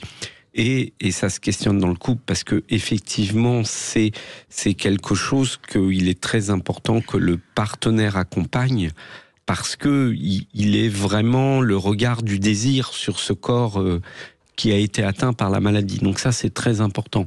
Après n'oublions pas aussi qu'il y a des chirurgies réparatrices ou transformatrices du sein parce que trop lourd, parce que mal de dos, bien parce sûr, que bien sûr. voilà, on est quelquefois dans presque des obligations bien sûr. de transformer. Mais moi, je ne suis absolument pas contre la chirurgie esthétique, Voilà. évidemment. Alors après, il y a la chirurgie des micro-pénis. Là, je suis beaucoup plus nuancée parce qu'on gagne vraiment pas grand-chose. Et on risque de perdre l'érection. Exactement. Et puis, c'est pas parce qu'on aura un pénis qui fera 5 cm au lieu de 4 qu'on fera mieux jouir sa partenaire. Donc vraiment, prudence. En revanche, là où je suis complètement contre, c'est ces fameuses injections d'un produit à l'endroit du point G pour améliorer les capacités orgasmiques. Là aussi, on est totalement dans quelque chose de totalement aléatoire. On est dans quelque chose d'aléatoire, on est dans un phénomène de mode. Et donc, méfions-nous quand c'est le truc qu'il faut faire. Le truc qu'il faut faire, par définition, c'est le truc dont il faut se méfier. On est d'accord. Donc en revanche, il y a des chirurgies réparatrices, notamment d'épisiotomie, qui ont été mal recousues, des chirurgies réparatrices des femmes excisées. Oui. Ça, c'est quand même vraiment très utile pour certaines femmes. C'est formidable. Il y a des chirurgiens qui se sont consacrés à ça. Pierre Foldès, notamment. Oui, entre autres. On leur doit énormément parce que ils rendent vraiment quelque chose d'extraordinaire. Ils font un cadeau aux femmes, ils leur rendent leur féminité. Et voilà, il faut savoir que c'est possible. C'est extrêmement douloureux, mais c'est possible. Voilà, et puis il y a également les implants péniens, oui, qui sont de plus en plus efficaces et qui sont de moins en moins visibles. C'est aussi une opération qui peut être très encourageante pour certains hommes qui ont envie de retrouver des érections. Voilà, et puis la chirurgie des lèvres. Aussi. Oui, des grandes lèvres qui tombent, qui sont vraiment pas très esthétiques. Mais là, la prudence aussi. Oui, parce que c'est aussi un phénomène un peu de mode. Voilà, aussi, je crois qu'on rien ne dépasse. On y va un peu trop rapidement pour sécher. Et en revanche, s'il y a une chose sur laquelle je dis il faut vraiment alarmer les gens et être très prudents, c'est les vaginoplasties pour les hommes qui veulent devenir des femmes. C'est un marché actuellement et c'est assez scandaleux parce que on sait très bien que la question trans c'est plus une question d'identité que d'aspect physique et ça n'a rien. Soyons très prudents parce que c'est quand même une opération terriblement douloureuse, très compliquée. Alors il y a des centres qui le font sérieusement, mais il faut s'adresser à ces centres-là. Il ne faut pas aller faire ça n'importe où, n'importe comment. Mais ça aussi, ça va avec le fait qu'à une époque, c'était quand même tellement tabou, tellement la loi, qu'il y a des gens qui le faisaient sous le manteau. On pourrait parler de l'avortement qui se faisait de la même manière, sous le manteau. Comparons peut-être pas tout à fait. Mais c'était les méthodes interdites. Oui, d'accord, mais enfin, c'est pas tout à fait le même nombre de personnes. C'est vrai. On est quand même dans deux choses très différentes. Et puis, bref, non, là, je crois qu'on peut pas comparer. Mais bon, vous avez le droit de le comparer, c'est votre... En tant que pratique interdite, est-ce que ça a entraîné comme tabou médical? Oui, mais c'est pas du tout à la même échelle, on est bien d'accord. On continue avec Daniel qui nous rejoint. Bonjour Daniel. Bonjour Brigitte. Bonjour Daniel.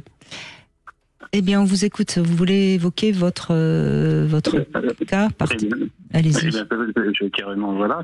Donc en fait, moi j'ai été un homme inexpérimenté jusqu'à 52 ans parce que je me suis marié avec une femme qui était ma première femme, qui n'était pas du tout ni sensuelle ni sexuelle, puisque quand j'avais 25-26 ans, il y avait 6 ou 7 rapports par an. Et les dernières années, plus rien du tout. Et je suis quelqu'un de tactile, quelqu'un de très sensuel. Et donc après, lorsque je me suis séparé, j'ai cherché à rencontrer des personnes. Donc j'ai actuellement 64 ans. Bon, depuis 2 ans, je suis avec quelqu'un avec qui ça se passe très bien, mais pendant une dizaine d'années, j'ai fait quelques rencontres dans la vraie vie et puis une bonne partie sur les réseaux sociaux, mais c'était pas des rencontres, non préparées. Il y a toujours eu des contacts téléphoniques assez longs. On a appris à se connaître. On s'est quasiment séduit par téléphone avant de se rencontrer. Je parle pour celles que j'ai rencontrées. Et je me suis aperçu de quelque chose, c'est que parmi l'échantillon, on va dire de 25 femmes que j'ai pu honnête et avoir une relation pendant cette période. Alors déjà, d'une part, ce que j'ai constaté, alors c'est peut-être par rapport aussi aux contacts que j'ai eu auparavant au téléphone et qui ont fait que je suis tombé sur une même typologie de femmes. Déjà, des femmes de plus de 50 ans, souvent, sont libres dans leur tête. Il n'y a plus d'enfants élevés, il n'y a plus de relations conflictuelles avec un conjoint, la carrière professionnelle est faite, et ce sont des femmes qui ont envie, en quelque sorte, de vivre, de bien-être, voilà. Oui. Ce qu'elle me disait, alors je résume, ce qu'elle me disait, c'est que par rapport aux hommes qu'elles ont rencontrés, souvent, des hommes de plus de 50 ans, comme vous le dites, ou plus de 60, il y en a beaucoup, qui ont qui pensent que le plaisir ne passe uniquement par une pénétration et un orgasme, qui pensent à leur propre orgasme et leur propre plaisir, notamment quand ils ont un peu de mal à bander, qu'ils pénètrent la femme, ils sont plus concentrés pour ne pas débander que sur le plaisir de la femme. C'est très juste. Je vois qu'elles vous ont dit beaucoup de choses intéressantes.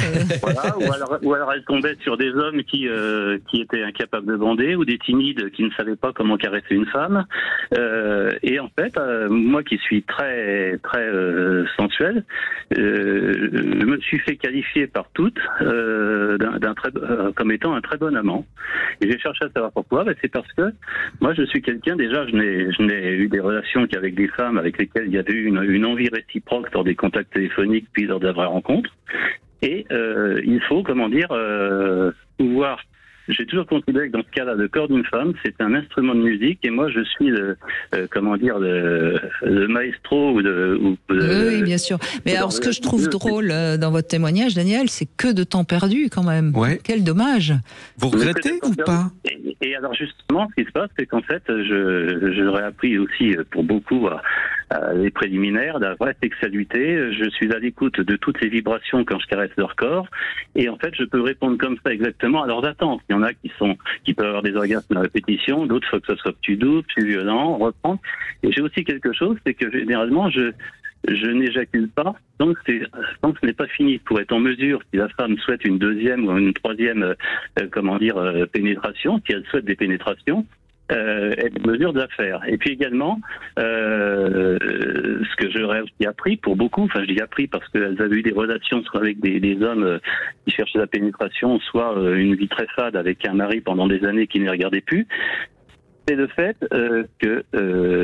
il faut prendre du plaisir par des caresses, par des sensations avec des hauts et des bas, et finalement faire l'amour et prendre beaucoup de plaisir. C'est pas forcément un orgasme, c'est surtout pas un orgasme simultané, ce qui est très difficile à faire, et c'est pouvoir accepter de le faire en différé, ou que l'un prenne beaucoup de plaisir et l'autre un peu moins. Et effectivement, c'est que les femmes se sentent... Moi, je prends beaucoup de plaisir déjà, et ça, elles ressentent à leur en donner, et en échange, après, elles me redonnent également. Et c'est justement jouer beaucoup sur la sensualité, sur les caresses, sur la douceur, apporter un peu plus de virilité à celles qui le souhaitent, un peu plus de douceur à celles qui le souhaitent, et être à l'écoute de leur corps, et leur faire découvrir des zones de leur corps qu'elles ne savaient pas être érogènes. Alors, comment vous gérez vos pulsions, vous, quand vous en avez? Voyez-vous, ce qui s'est passé, c'est que j'ai... de par mes années entre guillemets d'abstinence au cours de mon mariage déjà, j'ai appris à me réfréner, et puis de fonctionner effectivement avec la masturbation. De toute façon, vous n'êtes pas quelqu'un de très pulsionnel, sinon vous n'auriez pas tenu 30 ans en faisant la... Je me masturbais quasiment tous les jours. D'accord. Voilà, mais ce qui se passe surtout, c'est que j'ai eu un petit problème quand j'ai eu 40 et quelques années. Il y a un médecin qui m'a prescrit un médicament. Il m'a pas dit que c'était un antidépresseur. Et cet antidépresseur, alors bien sûr, ma femme ne s'en était pas rendue compte puisqu'il se passait rien avec elle, mais cet antidépresseur m'avait rendu impuissant. J'ai tout de suite arrêté au bout de 3 semaines. Et c'est vrai qu'après, j'étais un peu moins impulsif, c'est revenu avec le temps, mais je suis moins impulsif. Et c'est vrai que maintenant, à mon âge, disons que oui, je peux avoir des érections, je peux avoir des moments d'impulsivité, mais j'en ai beaucoup moins qu'auparavant. Oui, mais quelqu'un de très très impulsif se serait pas contenté d'une masturbation quotidienne avec une femme qui veut pas du tout faire l'amour. Vous l'auriez quitté bien avant. Mais je pense que vous avez le respect. Enfin, pour moi, dans votre témoignage, je me permets d'affirmer que vous avez un respect de la femme, tel respect de la femme que c'est pour ça d'ailleurs que vous avez accepté qu'elle vous castre pendant tant d'années. Ben oui, parce qu'en fait, j'avais déjà une idée, c'était pas du tout dans l'esprit de ma famille ni de la sienne. J'avais des enfants en bas âge. Bien sûr, mais attendez, c'est tout à fait respectable. J'ai toujours espéré que ça s'améliore. Et le déclic, c'est qu'un jour, il y a eu un incendie, on a failli passer dans la maison, et là, je me suis dit, mais Daniel, reprends ta vie en main parce que tu vas vivre sur des regrets quand tu seras plus âgé. Ah, les incendies, des fois. Hein, et donc à ce moment-là, les événements de vie importants, ça nous fait parfois prendre conscience qu'il est temps de bouger. Ouais.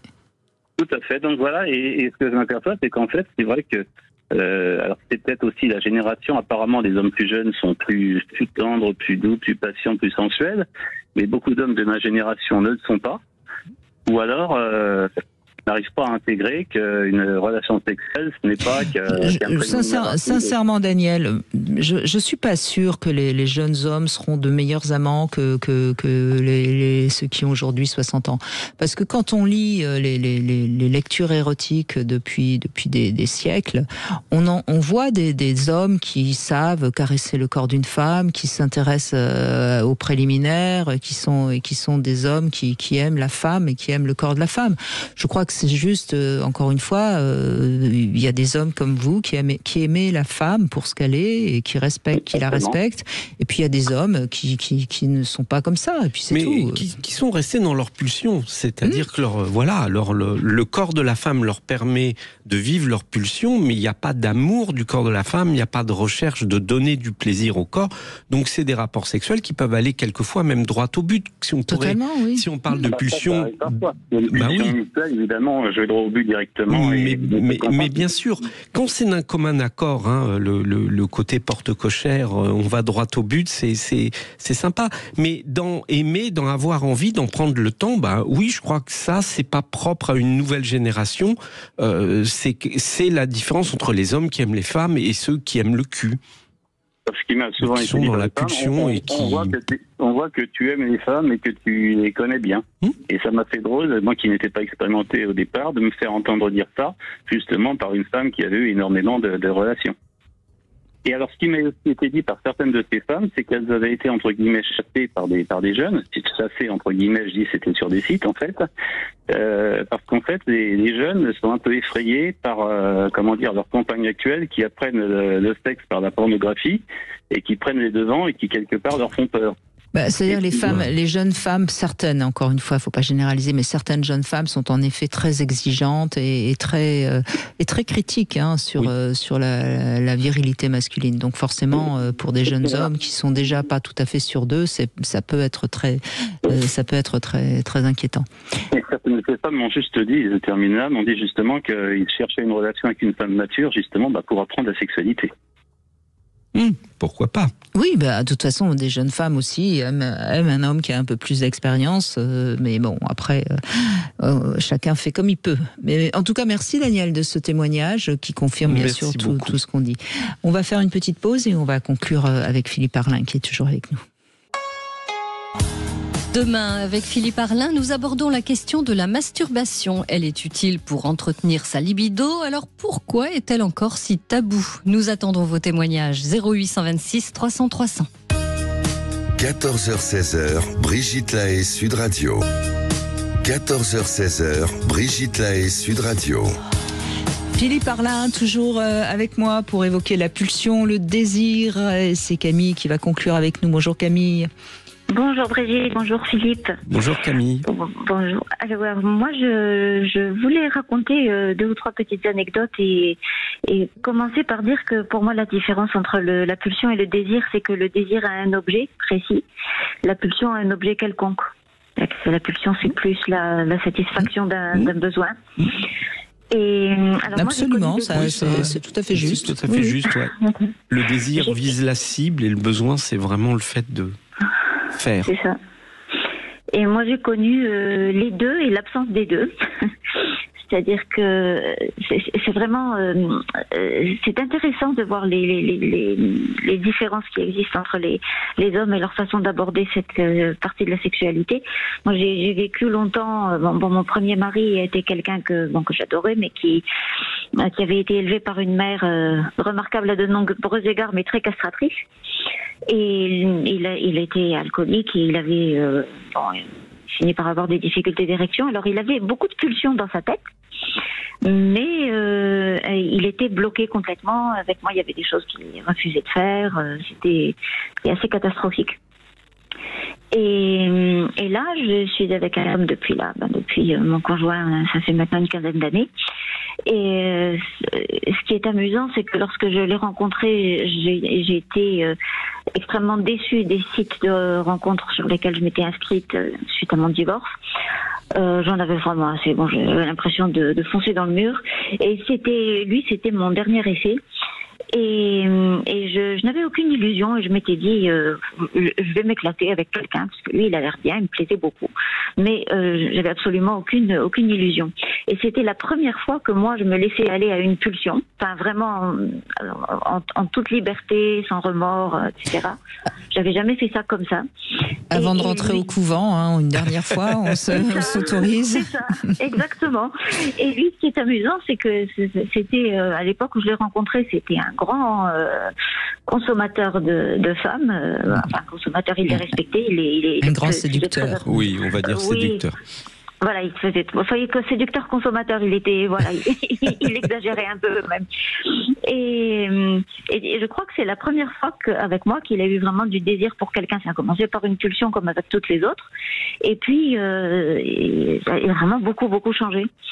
Mais dans le bon sens, c'est-à-dire qu'il a conservé le côté pulsionnel qui, moi, me plaît beaucoup. Mais en même temps, il a du désir pour moi et voilà, je ne serais pas restée avec lui sinon. Il vous aime, quoi. Voilà. Ça. Mais je pense que quand on aime vraiment quelqu'un, on a les deux. Mais je crois qu'il ne faut pas oublier aussi ce qu'on dit souvent. L'homme a besoin d'avoir des relations sexuelles pour tomber amoureux. La femme, c'est parce qu'elle est amoureuse qu'elle va... Alors c'est très caricatural, encore une fois, mais c'est quand même un peu juste, quoi. Et là, il est certainement tombé amoureux de vous et vous êtes devenu son seul objet de désir. Oui, c'est bien vu. Mais ce qui est curieux, c'est que moi, je m'ennuie prodigieusement avec des hommes qui ne sont que dans la pulsion et avec des hommes qui ne sont que dans le désir. Parce que bon, le désir, c'est bien, mais un petit côté... vous aimez bien qu'on vous saute dessus. Voilà, le côté animal me manque au bout d'un moment. Bah oui, il faut qu'il y ait une dimension qui s'exprime, c'est-à-dire que l'animalité, elle traduit une intensité, elle traduit un désir, une excitation, et si elle n'est pas là, si on est trop dans la politesse, dans l'élégance, dans la caresse, il y a quelque chose qui, du côté du désir de la femme, qui peut retomber. Oui, mais je trouve ça bien que Camille, pour conclure, que Camille dise ça, parce que c'est vrai que nous, les femmes aussi, on aime bien un homme qui nous saute dessus, quoi, une bête, un étalon. C'est ça. À partir du moment où l'envie est posée, on est dans une envie partagée, réciproque, on est dans le respect, je pense que là, justement, on lâche les chevaux. Mais c'est le moment, c'est le contexte qui compte. C'est pas le fait d'être animal à un moment dans sa sexualité, parce que je crois que tant qu'on n'accepte pas cette dimension de notre sexualité, on passe vraiment à côté de ce qu'elle peut être et de sa puissance. Mais c'est ne pas en faire un moteur dans le fait d'aller vers l'autre pour avoir du sexe. Et d'ailleurs, je pense que si on a autant de connotations animales, on parle de baiser comme un lapin, on parle de la chatte, de la chienne, de l'étalon, du taureau, enfin, il y a énormément c'est bien qu'il y a quand même quelque chose d'animal chez l'humain dans sa sexualité, sinon il n'y aurait pas autant de symboles pris sur les animaux. Et on est des animaux qui avons bien évolué, ou mal, j'en sais rien, mais en tout cas, on a une même origine. Non, mais c'est évident que notre sexualité, elle est... Elle était certainement beaucoup plus pulsionnelle et animale à l'époque de beaucoup plus rapide. Néandertal, pardon. Et beaucoup plus rapide, je pense aussi, parce qu'il y avait une urgence, parce qu'il y avait un contexte qui, là aussi, je pense qu'on devait moins élaborer les scénarios à l'époque. Moi, je trouve frappant aussi de constater qu'il y a encore de nos jours, je crois, beaucoup de couples qui se refusent à accepter ce côté-là. Alors, tout le monde n'est pas pareil. Il y a sans doute des couples qui sont dans le romantisme et la caresse et la gentillesse tout le temps. C'est fort possible, hein, il y a de tout. Mais ça me frappe toujours de voir à quel point les gens peuvent être plan-plan. C'est une sorte d'avoir peur d'être vu dans des positions qui sont pas respectables. Oui. Mais l'excitation, l'érection, tout ça, ça se nourrit de pulsions. Ça se nourrit vraiment d'un instinct animal. Voilà, il y a une tension qui monte, il y a quelque chose qui doit s'exprimer. La différence, quand on parlait tout à l'heure de la différence entre le désir et la pulsion, j'ai envie de dire, c'était en amont du rapport sexuel. Le rapport sexuel, c'est un endroit où la pulsion est la bienvenue. C'est ça qui est intéressant. Les deux, d'ailleurs, sont bienvenus. C'est intéressant qu'il y ait les deux dans le rapport sexuel. Un jeu entre l'envie, le désir, la pulsion, l'animalité. Et c'est ce qui va vraiment faire monter le plaisir des deux côtés. D'où l'intérêt d'aménager des petits créneaux un petit peu hors de la routine, parce que c'est vrai que quand on est ensemble depuis longtemps, si on se retrouve tous les soirs à 10h30 dans le même lit, c'est bien, c'est toujours bien, mais... C'est moins pulsionnel. C'est moins pulsionnel, exactement. Donc, il faut, oui, mais ça, c'est ce que vous dites, c'est très important, et je pense que ça tue beaucoup la sexualité du couple. C'est en effet parce que on se retrouve après le repas, après la télé, au lit. Et ben c'est là où on va faire l'amour. C'est fort. C'est une habitude, c'est plus une envie. Oui, ça peut être très tue désir. Ah oui, c'est délétère. Oui. Moi, j'ai vraiment tendance à considérer qu'il faudrait vraiment se donner des rendez-vous pour faire l'amour, et ne pas faire l'amour parce qu'on se retrouve couchés l'un contre l'autre le soir. Mais c'est la clé. Pourtant, vous avez raison. Moi, je pense que c'est la clé aujourd'hui. En plus, dans le monde dans lequel on vit, où on est à 200 à l'heure, où il y a les enfants, si on ne décide pas de s'accorder du temps, et je dis bien du temps, pas juste de se retrouver sur l'oreiller et de faire sa vite fait avant de s'endormir, mais de se dire on s'accorde une soirée pour se retrouver déjà en tant que couple et retrouver l'envie.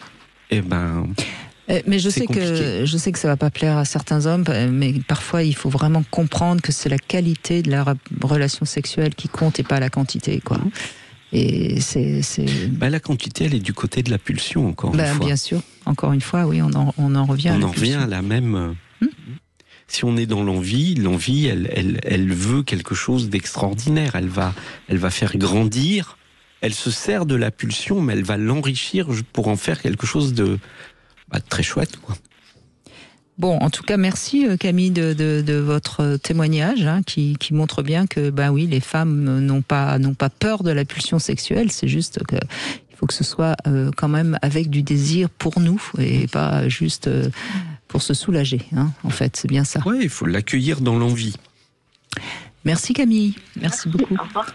Merci Camille. Et on va conclure justement parce que demain on va revenir sur quelque chose de très important. On en a un petit peu parlé durant ces 2 heures, mais on va revenir sur une émission spéciale masturbation. Oui. Parce que là encore, tout est complexe dans la masturbation. Il y a cette notion de tabou, vous le disiez tout à l'heure, la masturbation, ça reste encore quelque chose de tabou. Il y a aussi comment la masturbation vient juste tordre le cou à la pulsion, pour pas que la pulsion nous emmerde trop longtemps, c'est presque ça. Il y a même pas de côté plaisir, des fois. Et puis, il y a la masturbation qui, idéalement, devrait être un moment de partage avec soi-même, de plaisir et d'auto-éducation au plaisir. Et même, j'ai envie de dire, une manière d'essayer de développer un peu sa fantasmatique. Enfin bon, il y a vraiment beaucoup de choses à dire. C'est un support qui peut être extraordinaire. Et puis je crois que même parfois, et on aura peut-être un témoignage en ce sens, il y a même parfois des gens qui sont jaloux que l'autre puisse se masturber. Enfin, je veux dire, on voit bien que c'est quand même pas... Enfin, on parle quand même vraiment de sexualité quand on parle de masturbation. Oui. Et chacun a une vision très particulière, encore une fois très personnelle. Mais en tout cas, ce qui est sûr, c'est que je crois qu'aujourd'hui, on a beaucoup aidé tout le monde à comprendre mieux la différence entre la pulsion et le désir. Donc ça, c'était une vraie nécessité, je crois. Et donc, vous pouvez être fiers de vous, Philippe Arlin. C'est bien d'avoir abordé ce sujet. Je trouve que c'est vraiment un sujet qui est important, qui est non-stop dans les consultations au cabinet, dans l'incompréhension, justement. et ne pas croire qu'une pulsion c'est un manque d'amour. Non, une pulsion c'est quelque chose de précis, et je pense qu'on a essayé de le dire aujourd'hui. Il faut pouvoir l'accueillir, il faut aussi pouvoir la canaliser.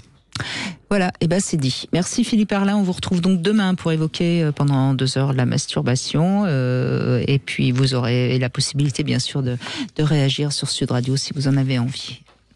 Sud Radio, votre avis fait la différence.